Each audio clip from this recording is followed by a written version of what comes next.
এই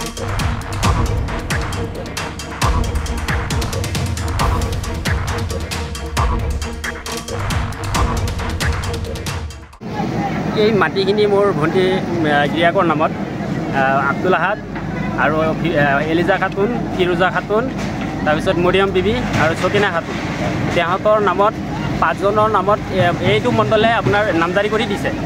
কৈছে তোমালোকৰ ভাগত মাটি আছে, যে আধা বিঘা মাটি তোমালোকৰ নামত আছে আৰু আধা বিঘা মাটি তোমাৰ শহুৰাকে বেছি থৈ গৈছে। তাৰপিছত তেওঁ কি কৰিলে, কৈছে তোমালোকৰ ঘৰটো ৰখাই দিম, তোমালোকৰ আধা বিঘা মাটিটো পাবা, তুমি এটা কাম কৰা, মোক টকা 50,000 দিয়া। তাৰপিছত ভণ্টিয়ে মোক কোন মণ্ডল? এই নিপেন মণ্ডল।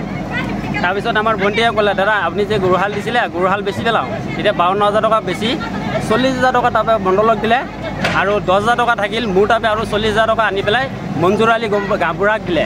সিহঁতে কৈছে আমি এইটো বস্তু মোকাবিলা কৰি দিম, কাৰণ তোমালোকৰ মাটি আছে, তোমাৰ শহুৰাকৰ ভাগৰ মাটি পাইছা, এইটো মাটি তোমালোকে পাবাই।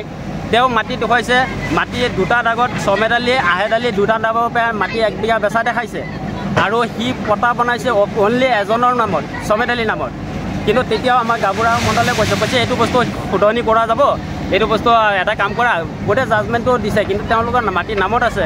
এতিয়া আমি এবকশ্যন যদি কৰিব যাওঁ, এবকশ্যন কৰিব পাৰিম, কিন্তু পিছত লাগি আকৌ জোঁট থাকিব। গতিকে তোমালোকৰ এইটো বস্তু আমি ঠিক ঠাক কৰি দিম, তোমালোকে ইমানখিনি পইচা দিয়া। তাৰপিছত পইচা দিয়া হ'ল নে নাই? দিয়া হ'ল, অলৰেডি দিয়া হ'ল। কাক কিমান দিলে? হেৰি দিলীপ গাঁওবুঢ়াক মণ্ডলক দিলোঁ আপোনাৰ 40,000 টকা আৰু মঞ্জুৰ আলী গাঁওবুঢ়াক দিলোঁ 50,000 টকা। তাৰপিছতো আজি উচ্ছেদ অভিযান, আজি উচ্ছেদ অভিযান সিহঁতে কৈছে আমি মোকাবিলা কৰি আমি বস্তুটো চাম। চিৰিয়েল মতেদি আপোনাৰ 1 number আহেদ Ali, 2 number Shahed Ali, 3 number চমেদ Ali. কিন্তু চমেদ আলীৰ ভাগটো এই ঘৰ মানুহ বহি আছে, শ্বাহেদ আলীৰ ভাগটো এইটো। কিন্তু এতিয়া সিহঁতে শ্বাহেদ আলীৰ ভাগটো এবছৰ নহয়, চমেদ আলীহে হ'ব।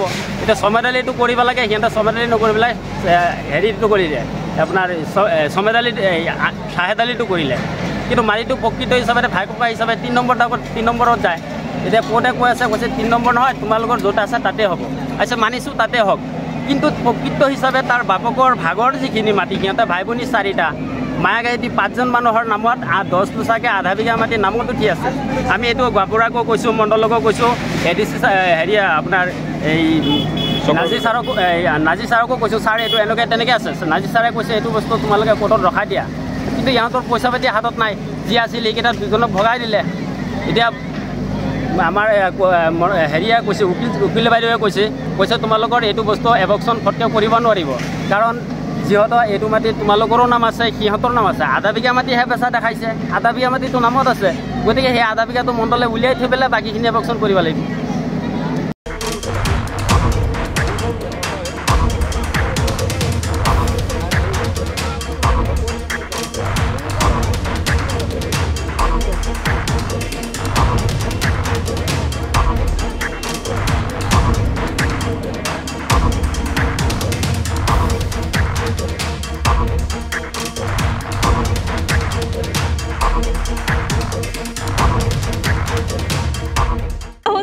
গাঁওবুঢ়া 50,000 টকা লৈছে, গাঁওবুঢ়া মণ্ডলে লৈছে 40,000 টকা। টকাটো মই ক'ত পালোঁ?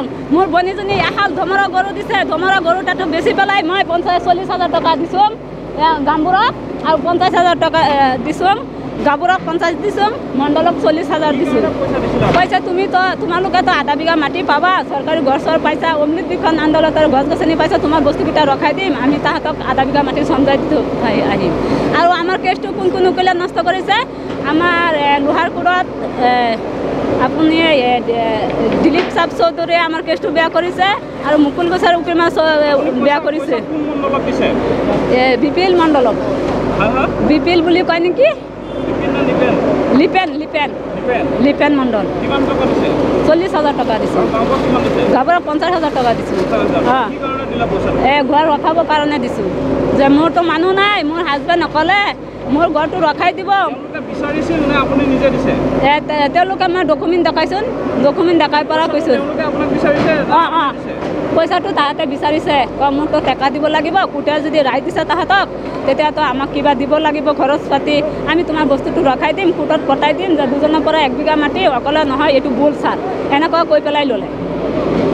কৈছে আপোনালোকৰ 1 বিঘা মাটি 2জনৰ পৰা লৈছে, আপোনালোকে আধা বিঘা পাব, এতিয়া আপোনালোকে আধা বিঘা এবছৰ নহ'ব গড়টো ৰাখি দিম মোক 40,000 টকা দিয়া মই 40,000 টকা এইটো মণ্ডলে কৰিছে সেইটো মণ্ডল কোনটো মণ্ডল সেইজনী মণ্ডল কিমান বিচাৰিছে 40,000 টকা ৰাখিছে কি কাৰণে বিচাৰিছে কৈছে যে তোমাৰ তই 1 বিঘা মাটি তুমি কিমান পাওঁ মাটি আমি কৈছে আমি ইয়াত 1 বিঘা মাটি পাওঁ বেচা কেইজনৰ পৰা দেখাইছে কৈছে চমেদালিৰ পৰা আৰু আহাদালিৰ পৰা দুজনৰ পৰা 1 বিঘা মাটি কয় তেতিয়া তোমাৰ তই আধা বিঘা পাবাই গড়টো বনাইছোঁ তোমাৰ ঠিকেই হৈছে চৰকাৰী গড় পাইছোঁ যদি কয় আমি কৈছোঁ ছাৰ আমাক তো ৰখাই দিব লাগিব তো 40,000 টকা দিয়ক তোমাৰ গড়টো আমি ৰখাই দিম কোন মণ্ডলে বিচাৰিছে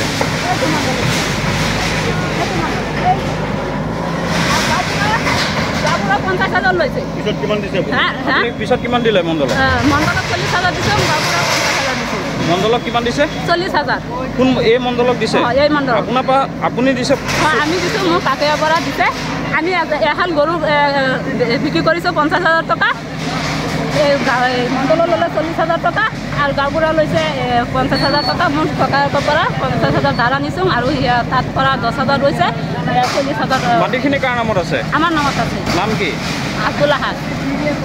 আব্দুল আহাদ এলিজা খাতুন ফিৰোজা খাতুন মৰিয়াম বিবি চকিনা খাতুন ইহঁতৰ নামতে আছে মাটিটো আৰু আমাৰ শহুৰে ইয়াত মাটি পায় 1 বিঘা মাটি পায় আজি আপুনি যিহেতু পইচা দিছিলে মণ্ডলক 40,000 টকা দিছিলে তাৰপিছতো আজি উচ্ছেদ চলাইছে উচ্ছেদ চলাই দিছে গাঁওবুঢ়াকো 50,000 দিছোঁ গাঁওবুঢ়াকো উচ্ছেদ চলাই গাঁওবুঢ়াৰ নাম কি গাঁওবুঢ়া মঞ্জুৰ আলম গাঁওবুঢ়া এই মণ্ডলৰ নাম কি নিপেন বুলি কয় নিপেন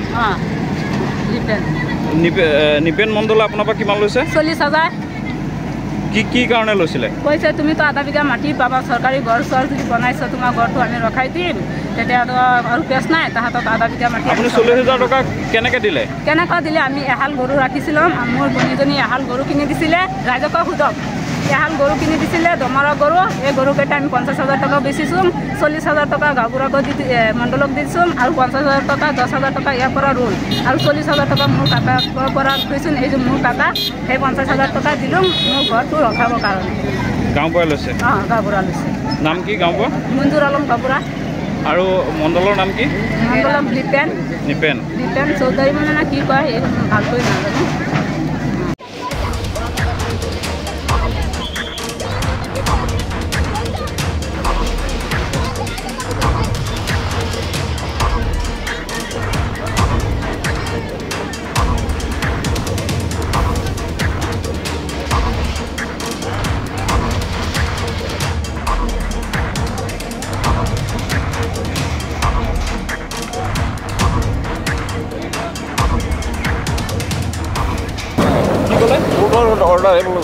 আপোনাৰ ওপৰত এটা অভিযোগ আনিছে 40,000 টকা আপুনি উৎকোচ লৈছে 40,000 টকা আপুনি উৎকোচ লৈছে বুলি কৈছে একদম